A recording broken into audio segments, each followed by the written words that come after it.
Welcome to Take Me to Sarawak, the travel show that takes you on a journey for great food, culture, and meeting interesting people in little-known places. Follow me as I rediscover my homeland. Aram, kita rawon?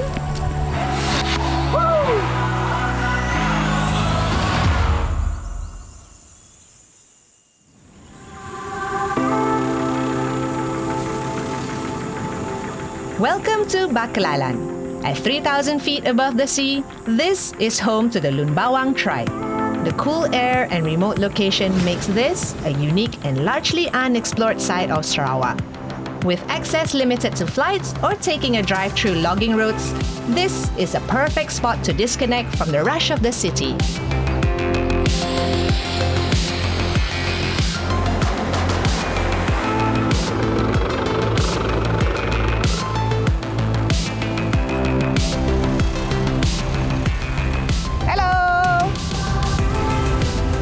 Jadi apa? Pisang?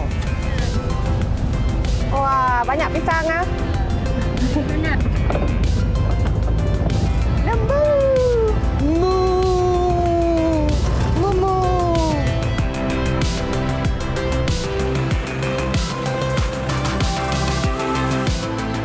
Just 5 minutes in and I'm already in love with this place.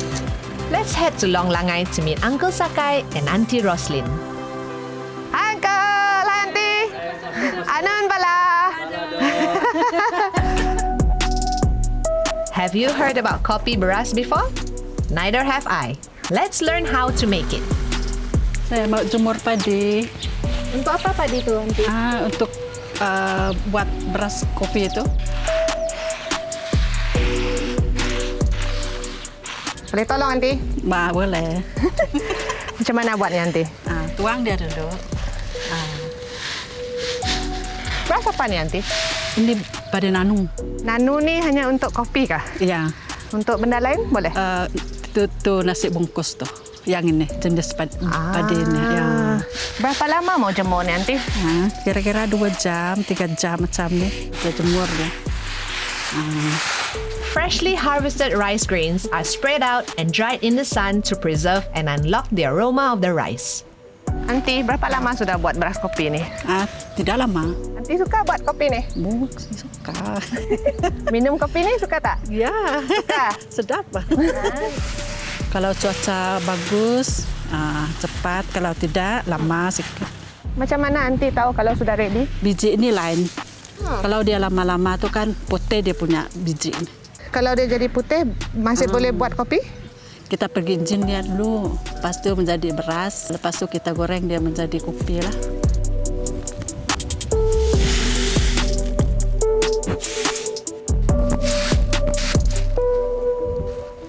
Okey, Auntie. Auntie bawa saya pergi mana sekarang? Pergi rumah, kita buat kopi. And of course, gotta have some freshly chopped wood to get the wood fire going. Lucky for us, we have Uncle Sakai to the rescue. Sekarang kita mau goreng beras untuk kopi. Dulu orang tua kita tidak ada kopi, dia orang goreng beras lah untuk kopi. Kopi yang kita beli dari kedai dia banyak campuran. Kopi beras ini tidak ada campuran seperti yang kita dibeli di kedai. Bau dia pun harum, dia punya bau lah. Kalau kita sudah masuk tu beras dalam periuk, kita terus kacau dia lah. Kalau kita tidak kacau dia hitam. Kadang-kadang dalam 1 jam kita baru dia cukup masak, kita goreng dia. Kalau dia sudah cukup masak, kita simpan sedikit gula, kita kacau-kacau dia supaya dia warna dia punya warna brown lah. Ini mau cukup masak sudah ini. Kita kurangkan dia punya api. The freshly roasted rice smells so good. Ini kuat panas ini. Ini kemudahan yang kita dapat pakai di Kawasan Ulu kalau kita tidak mampu beli kopi di bandar.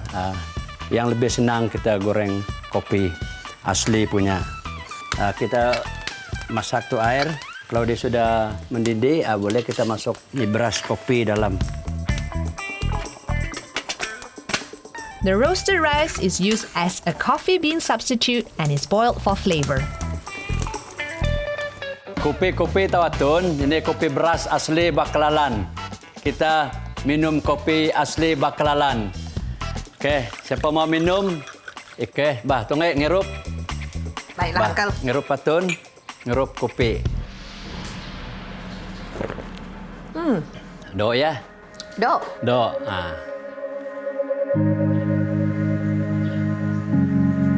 Now that we're all warmed up after a cup of coffee, Uncle Saka is going to take us on a hike to explore Baclalan. Bah, kita jalan pergi hiking.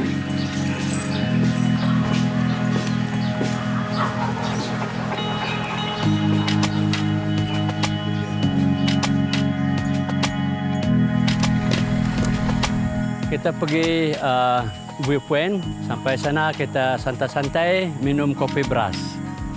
Okey, Uncle. Lead the way. Tidak berapa nampak dia punya atap dari sini. Jauh, Uncle bawa saya pergi minum kopi beras, ah. Tadi salah lah. Kita jauh-jauh pergi sana. Uncle, ini hiking berapa lama, Uncle? Dalam masa 45 minit. Itu speed Uncle kan? Ya. Kalau saya 2 jam lah. Tidaklah, haraplah 1 jam.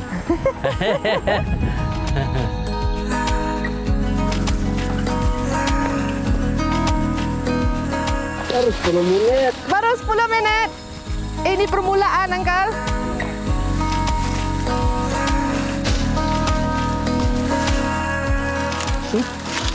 Sekarang kita tolong langai ke tu?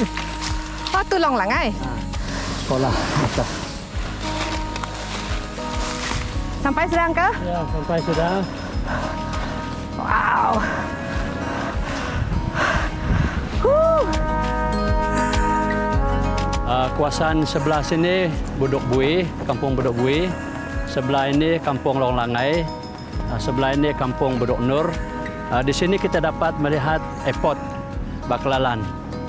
Dan di sebelah sini, sebelah Indonesia. Wow, the view from up here is truly breathtaking.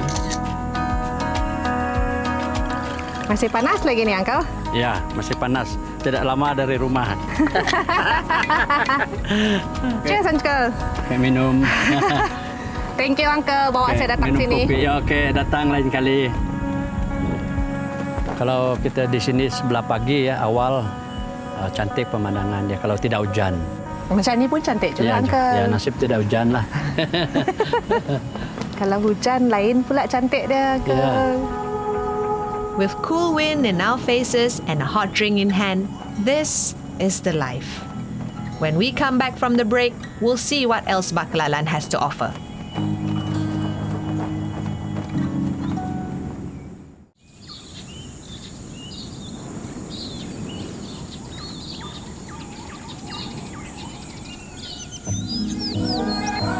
When we think about salt, the sea or Himalayan rocks come to mind.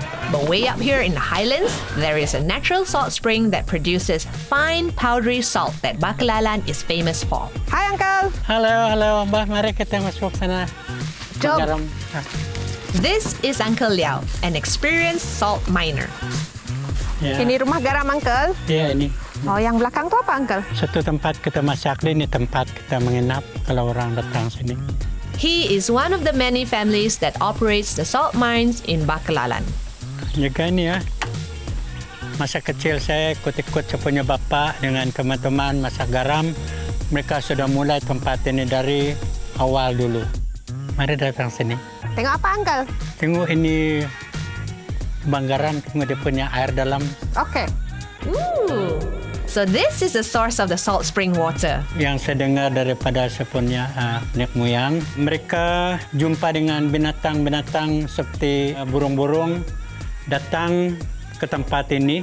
Jadi mereka sumpit satu binatang di sini, lalu dia jatuh dari atas dan mereka melihat di bawah di situ ada air masin.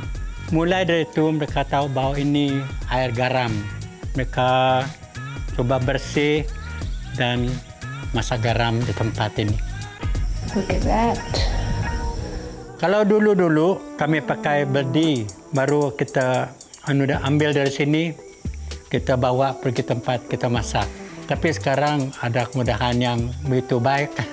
Dia mengalir sendiri dari sini sampai tempat kita masak di bawah. Ada beza nggak kalau guna Memang balde air ada. dengan pipe? Ini lebih senang, yang Senang lah. ya, modern yang baru punya. Tapi rasa dia sama juga? Sama. Samalah. Sama. Dia orang sambung sini dan kita tengok dia ada di sana, dia terus pergi bawah. Ini yang saya terang tadi. Kalau kita buka, air tawar dia naik pergi sana. Kalau dia sudah sampai sana, kita tutup, jadi air asin, air garam dia turun. Dia memenuhi ini semua drum ini kan. Jadi dari sini kita ambil air sampai tempat kita masak garam sana. Now that we've seen the source, let's go check out how it's made. Bah, ini punya kayu sendiri dari punya tanah sebelah bukit ini. Nanti apabila mereka yang sedang masak sekarang berhenti, kami bertukar-tukar untuk masak sepunya bagian.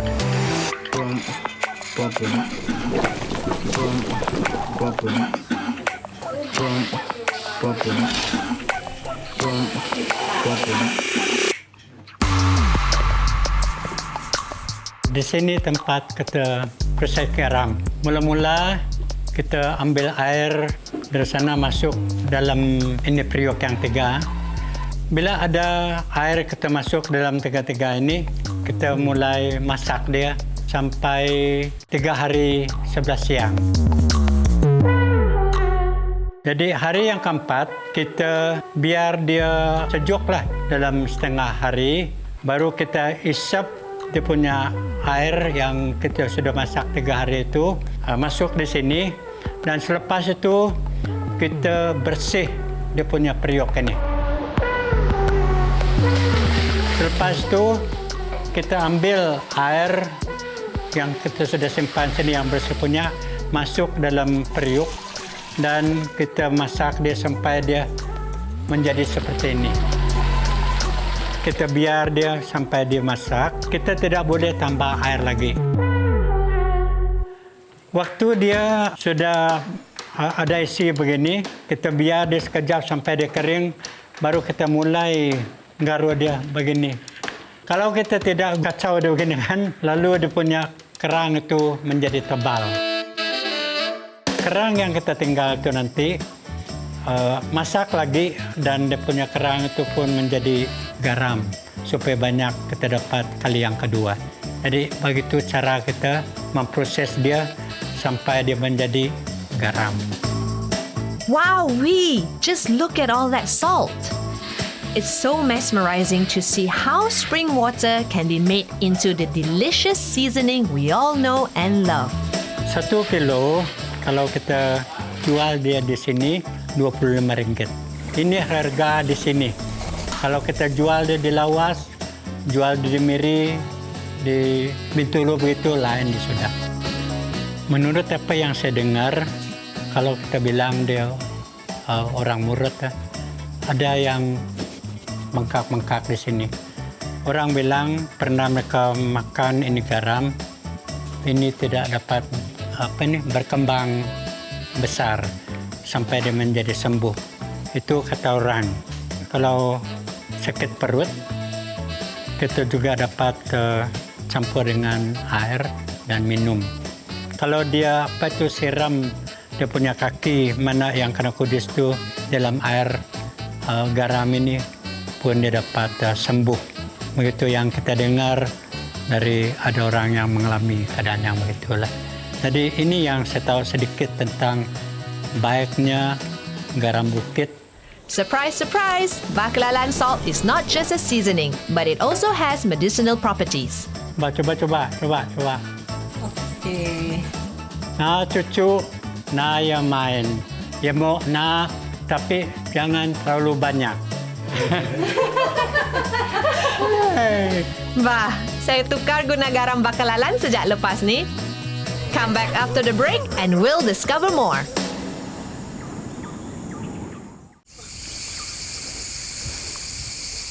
Yes, watch TV please. Welcome back and dok macing to Budok Nur. So far, this trip has been filled with friendly people and really surprising discoveries. We're on our way to meet Auntie Ramina, a cute and soft-spoken lady who is going to teach us about a local art form called ecoprint. Mek Tau, let's go meet her. Anun bala mo yo? Hai Balado. Hi. Hi, Auntie. Hai. Let's follow them and see how we can help out.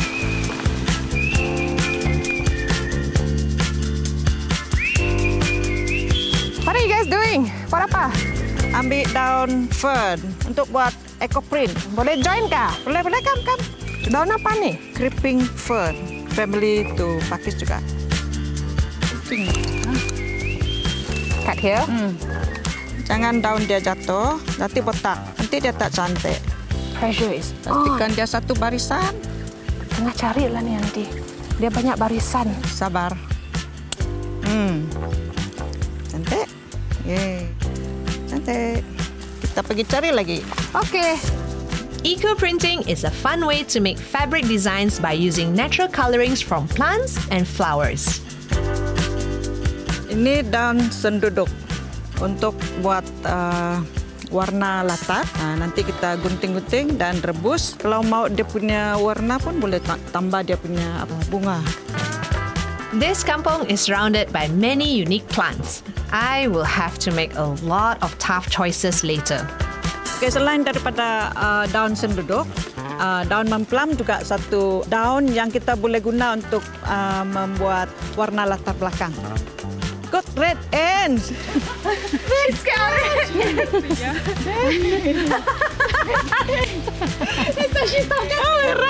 Okay, go somewhere else. Kelihatan. Yang ini saya sangat suka. Nama dia daun lede. Kalau buat ecoprint, kerana dia punya corak nampak. Dan nanti kan dia punya warna pun terang di atas daun tu. Okay. Tada. Cantik. Cantik? Yeah. Nanti kita buat. Nanti kita buat. Corak-corak daun dia memang nampak. Cantik. Yeah, this is my favorite. Apa ni ciki, dia punya corak cantik. Nampak dia punya corak-corak. Dengan daun. Okay, mulit tau, Fah? Mulit tau. This is the daun senduduk. Kita asingkan dan daun memplam kita pilih yang sedang-sedang. Kalau yang tua dia tak ada juice ya dan tak ada banyak warna.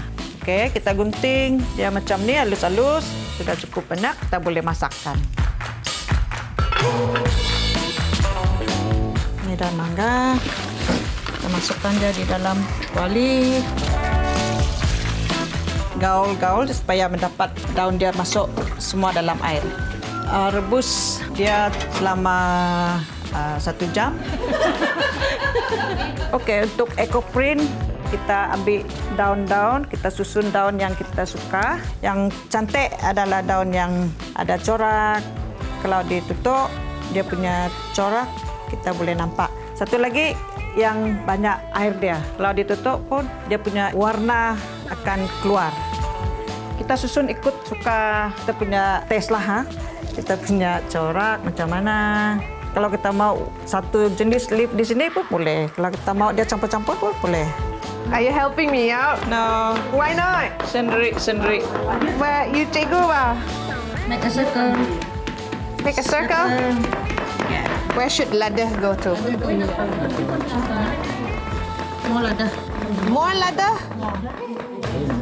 Okay, let's close this up.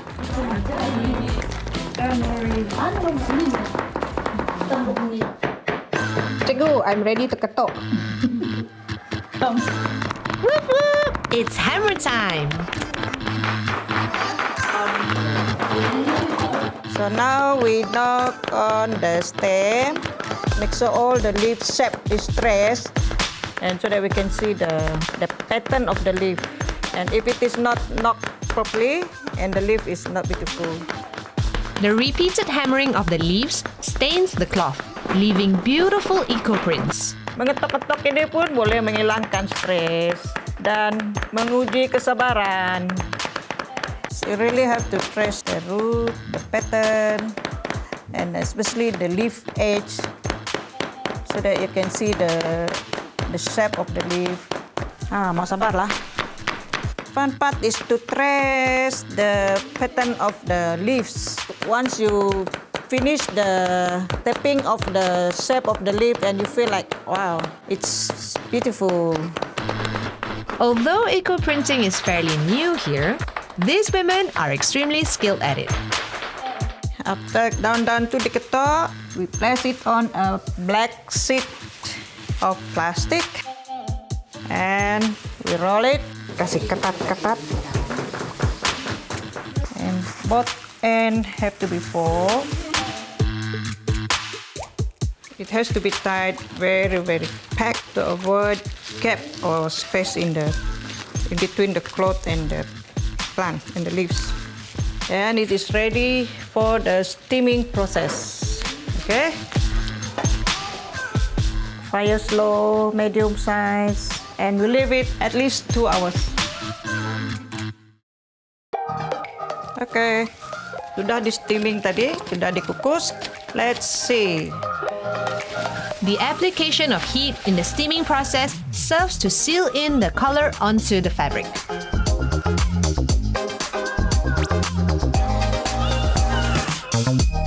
Okay, next to the dipping part. There you see this. You can't find the pattern, the color of the stem, the plant. Okay, let's go for a magic. Down semua dibuang. Okay, let's go for the magic part.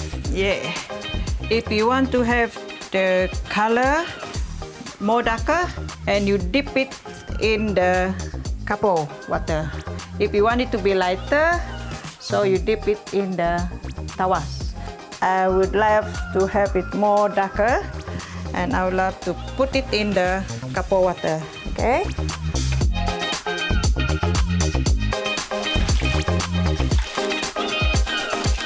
And before that, before you dry it, wash it with clean water. Okay, let's see how the magic goes. Ding, ding, ding. Yeah, you go. You can see the leaves, you can see the stem. Just beautiful. Yeah. Okay, let's go and dry it. Here we go for the drying process.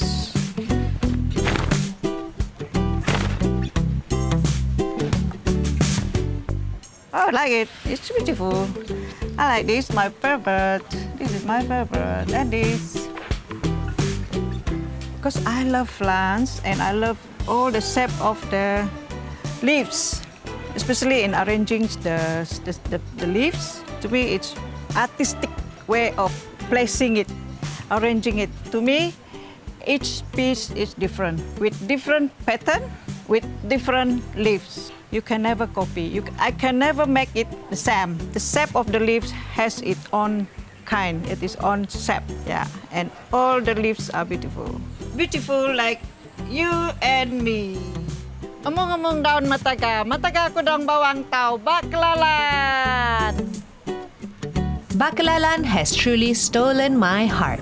Although it is a remote and quiet village, there's much to see, do, and experience. It's the perfect getaway to de-stress and reconnect with nature. Until next episode, Papu Baru! Oh, nggak pandai saya buat nih. Terus makan, jangan peduli, makan saja. Kan udah eat.